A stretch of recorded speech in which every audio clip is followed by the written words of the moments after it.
નમસ્કાર ભક્તો, જય શ્રી કૃષ્ણ. શું તમે ક્યારેય વિચાર્યું છે કે જ્યારે આખી દુનિયા શાંત નિદ્રામાં હોય છે ત્યારે પરમાત્મા તમને એક ગુપ્ત સંકેત મોકલી રહ્યા હોય છે? જો તમારી આંખ પણ વહેલી સવારે બ્રહ્મ મુહૂર્ત એટલે કે 3 થી 5 વાગ્યાની વચ્ચે અચાનક ખુલી જાય છે, તો આ માત્ર એક સંયોગ નથી, પરંતુ તમારા જીવનની દિશા બદલવાનો ઈશ્વરીય ઇશારો છે. આજે અમે એવા ગહન રહસ્યો પરથી પડદો ઉચકીશું જે બતાવે છે કે સ્વયં દેવી દેવતાઓ તમારી મદદ કરવા માટે સક્રિય છે. જીવનમાં ધન, સુખ અને સફળતાના દ્વાર કેવી રીતે ખુલે છે, ભગવાનની કૃપા કેવી રીતે ઓળખવી, અને જો તમે આ એક નાનું કામ કરવાનું ચૂકી જાઓ તો કેટલું મોટું નુકસાન થઈ શકે છે. તો ચાલો મિત્રો જાણીએ તે રહસ્ય. પણ તે પહેલાં જો મિત્રો તમે અમારી ચેનલ પર નવા છો તો ચેનલને સબસ્ક્રાઈબ કરો અને વિડીયો પસંદ આવે તો લાઈક કરી તમારા મિત્રો અને કુટુંબીજનો સાથે વિડીયો શેર અવશ્યથી કરજો અને કોમેન્ટમાં જય શ્રી કૃષ્ણ અવશ્યથી લખજો. મિત્રો, આજે આપણે એક એવા વિષય પર ઊંડાપૂર્વક વિચાર કરવાના છીએ જે આપણા દૈનિક જીવન અને આધ્યાત્મિક પ્રગતિ સાથે અતૂટ રીતે જોડાયેલો છે, અને તે છે પરમ કૃપાળુ પરમાત્મા દ્વારા મોકલવામાં આવતા શુભ સંકેતો. ખાસ કરીને જ્યારે આપણી નિંદ્રા વહેલી સવારે 3 થી 5 વાગ્યાના બ્રહ્મ મુહૂર્તમાં અચાનક તૂટી જાય છે, ત્યારે આ ઘટનાને માત્ર એક આકસ્મિક જાગૃતિ માનીને અવગણવી ન જોઈએ. કારણ કે આપણા શાસ્ત્રો અને પૌરાણિક માન્યતાઓ અનુસાર આ સમયગાળો દેવી દેવતાઓની શક્તિઓ અને દિવ્ય ઉર્જાની ચરમસીમાનો હોય છે. જ્યારે સત્વગુણનું પ્રમાણ વાતાવરણમાં સર્વોચ્ચ હોય છે અને મન સંપૂર્ણપણે શાંત અને ગ્રહણશીલ અવસ્થામાં હોય છે. જો તમારી સાથે પણ નિયમિતપણે આવું થાય તો સમજી લેવું કે સ્વયં ઈશ્વર તમને જગાડી તમારી સાથે સંબંધ સ્થાપિત કરવા માગે છે. તેઓ ઈચ્છે છે કે તમે આ અમૂલ્ય સમયનો સદુપયોગ કરો, કારણ કે આ એવો સમય છે જ્યારે તમે કરેલી પ્રાર્થના, મંત્રોચ્ચાર કે ધ્યાન 7 ગણું વધુ ફળદાયી બને છે અને સીધું બ્રહ્માંડ સાથે જોડાય છે. આનાથી મળતું શુભ ફળ ગુમાવવું ન જોઈએ. તેથી જાગ્યા પછી ફરી સૂઈ જવાની ભૂલ બિલકુલ ન કરવી, પરંતુ તરત જ સ્નાન કરીને નિત્યક્રમ પૂર્ણ કરવો, ઈશ્વરનું ધ્યાન કરવું, પૂજાપાઠ કરવા અને પોતાના મનની ઈચ્છાઓ, સંકલ્પો પરમાત્મા સમક્ષ વ્યક્ત કરવા જોઈએ. જો કોઈ કારણસર તત્કાળ ન ઉઠી શકાય તો પણ ઓછામાં ઓછું પ્રભુનું નામ સ્મરણ કે મંત્ર જાપ કરીને ફરીથી સૂવું જોઈએ. આમ કરવાથી ઈશ્વરનો આશીર્વાદ પ્રાપ્ત થાય છે અને જીવનમાં જલ્દી જ ધન, સમૃદ્ધિ અને સફળતાના નવા દ્વાર ખુલી જાય છે. પરંતુ જો રાત્રિના અન્ય સમયે જેમ કે 11 વાગ્યાથી 1 વાગ્યાની વચ્ચે અચાનક આંખ ખુલી જાય તો તે મોટે ભાગે મનની કોઈ ગહન ચિંતા કે પરેશાનીનો સંકેત આપે છે, જેના નિવારણ માટે ગાયત્રી મંત્રનો જાપ કરવો ઉત્તમ ગણાય છે. જ્યારે 12 થી 2 વાગ્યા વચ્ચે જાગવું તે ક્રોધ કે તણાવની લાગણી તરફનો ઇશારો કરે છે, જેના ઉપચાર માટે ઠંડુ પાણી પીને અને સૂતા પહેલાં હાથ પગ ધોઈને સૂવાથી સકારાત્મક પરિણામ મળી શકે છે. આ તમામ સંકેતો વ્યક્તિના આંતરિક ઉર્જા ચક્ર અને બાહ્ય દિવ્ય શક્તિઓ વચ્ચેના જોડાણને દર્શાવે છે.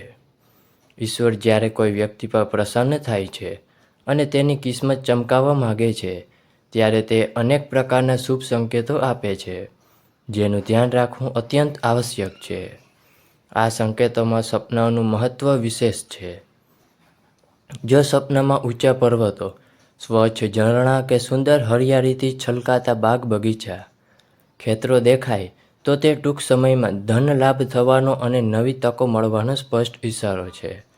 તેવી જ રીતે સપનામાં શંખ અને મંદિરની ઘંટડીઓનો મધુર અવાજ સંભળાવો, સફેદ કે સુવર્ણ રંગના સપના દર્શન થવા, કે પછી લાલ સાડીમાં પૂર્ણ શૃંગાર કરેલી હસ્તી માતા લક્ષ્મીના દર્શન થવા, કે ગન્ના એટલે કે શેરડી જોવું, અથવા ઘોડા પર સવારી કરતા પોતાને જ જોવું, આ બધા જ આર્થિક સ્થિતિમાં ઝડપી અને મોટી પ્રગતિના પ્રતીક છે. સપનામાં જો નાના બાળકને ઠુમક ઠુમક ચાલતા જોઈએ તો પણ ધન પ્રાપ્તિ નિશ્ચિત માનવામાં આવે છે. વધુમાં, જો તમને વાસ્તવિક જીવનમાં આવનારી ઘટનાઓનો પૂર્વાભાસ થવા લાગે તમારા કાર્યમાં કોઈ અવરોધ વિના સરળતાથી અને ઝડપથી સફળતા મળવા લાગે કે પછી ઘરમાં પત્ની, સંતાનો અને અન્ય પરિવારજનો તમારી આજ્ઞાનું પાલન કરે અને સૌ એકબીજા પ્રત્યે ગાઢ પ્રેમ ભાવના રાખતા હોય, તો આ નિશ્ચિતપણે દૈવીય શક્તિઓની તમારા પર કૃપા હોવાનો પુરાવો છે. તે જ રીતે ક્યારેક તમને આસપાસ કોઈ દૈવી સુગંધનો કે મીઠી ઠંડી હવાનો અનુભવ થાય, પૂજા કરતી વખતે સુખદ પવનનો ઝોકો આવે અથવા ધરતી પર હોવા છતાં જાણે કે ઠંડી હવાની વાદળીઓએ તમને ઘેરી લીધા હોય તેવું અનુભવાય, તો સમજી લેવું કે દિવ્ય શક્તિઓ તમારા નજીક છે અને તમને સહાય કરવા તત્પર છે. ઓચિંતો તેજ પ્રકાશનો કુંજ દેખાવો કે પછી કાનમાં કોઈ મધુર સંગીત કે સીટી જેવો અવાજ સંભળાવો. જ્યારે આસપાસ કોઈ સંગીત વાગી ન રહ્યું હોય ત્યારે આ સૂચવે છે કે દેવતાઓ તમારી આસપાસ રહીને તમારી સાથે વાત કરવાનો પ્રયાસ કરી રહ્યા છે. જે ભક્તો પોતાના ઈષ્ટદેવનો સતત મંત્ર જાપ કરે છે તેમને આવા અનુભવો વારંવાર થાય છે. મધ્યરાત્રિએ અચાનક કોઈ અવાજ આપીને તમને જગાડે પણ આંખ ખોલતા ત્યાં કોઈ હાજર ન હોય, તો તે પણ અલૌકિક શક્તિની મહેરબાની હોવાનું દર્શાવે છે. આ તમામ લક્ષણો એક ઉન્નત આત્માનો સંકેત છે. જો કે જ્યાં સકારાત્મક શક્તિઓ હોય છે ત્યાં નકારાત્મક ઉર્જાની હાજરી પણ સંભવ છે, જેની જાણકારી હોવી જરૂરી છે. જો તમારા ઘરમાં વારંવાર ઘડિયાળ બંધ થઈ જાય, ખાસ કરીને કોઈ ચોક્કસ સમયે, કે તમને દુર્ઘટના પામેલા કે સ્વર્ગસ્થ વ્યક્તિની યાદ આવતી રહે, પાલતુ પ્રાણીઓ જેમ કે કૂતરા કે બિલાડી અચાનક વિચિત્ર વર્તન કરવા લાગે કે મધરાતે ડરવાનો અવાજ કાઢે, કાળી પડછાઈ દેખાય કે રાત્રે કોઈના રડવાનો કે સિસકારાનો અવાજ સંભળાય, તો તે ઘરમાં નકારાત્મક ઉર્જા કે દુઃખી આત્માનો વાસનો સંકેત હોઈ શકે છે. માન્યતા અનુસાર આકાશમાં પતંગિયાનું ઝુંડ દેખાય તો તે મૃત પ્રાણીઓની એક શરીરમાંથી બીજા શરીરમાં થતી નાનકડી યાત્રાનું પ્રતીક મનાય છે. આ નકારાત્મક ઉર્જાની હાજરી એક સરળ પ્રયોગથી પણ જાણી શકાય છે. એક ગ્લાસ પાણીમાં 2 ચમચી મીઠું અને થોડું સફેદ વિનેગર નાખીને મિશ્રણ તૈયાર કરવું અને તેને એક એવા ખૂણામાં રાખવું જ્યાં નકારાત્મકતા વધુ અનુભવાતી હોય. જો સવાર સુધીમાં આ પાણી ગંદુ કે કાળું થઈ જાય, તો તે નકારાત્મક શક્તિઓની હાજરી સૂચવે છે. આવી સ્થિતિમાં તેના નિવારણ માટે કેટલાક ઉપાયો કરવા જોઈએ, જેમ કે ઘરના પોતાના પાણીમાં દરરોજ મીઠું નાખવું, જેથી નકારાત્મક શક્તિઓ નાશ થાય છે.